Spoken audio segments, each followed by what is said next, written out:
Hello friends welcome back to my mini blog. आज आम कृष्ण मंदिर थिला भंडारा से गहली देखिए टिके रुहतु रुहतु देखु पूरा आरटीसी उठी जाती माने घरे आउ रोसई हम ही ना। मो पुक देखुना सी दौड़ी चलती काले भंडारा सरजिव कि एठी आसिक देखला बेलू बाप रे बाप एते जनगहली ना। मु तो भावुली मु ही केवल अलुसानी बोली किंतु एठी मो परिका आहरी भी बहुत लोक अच्छा बोली जानी नथिली।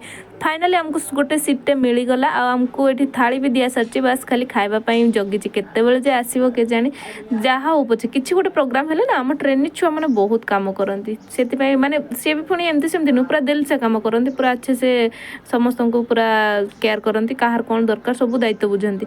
आमर आइटम रे होता ये पनीर तरकारी आउ पालक पूरी हाँ आउ मटर राइस आउ मिक्स वेज आउ सालाडटा दिखाई आउ ये कौन अच्छी के जानी देवे आहरी आइटम मु आउ वेट कर पारे मु आमर पेट पूजा कर लगी पड़ी से जिते देवे से खाईदेबू आ कौन सबुतक आइटम पूरा सुपर डुपर टेस्टी थिला। आपण माने मो एक्सप्रेशन रु जानी पारथिबे जे केते टेस्टी थिला।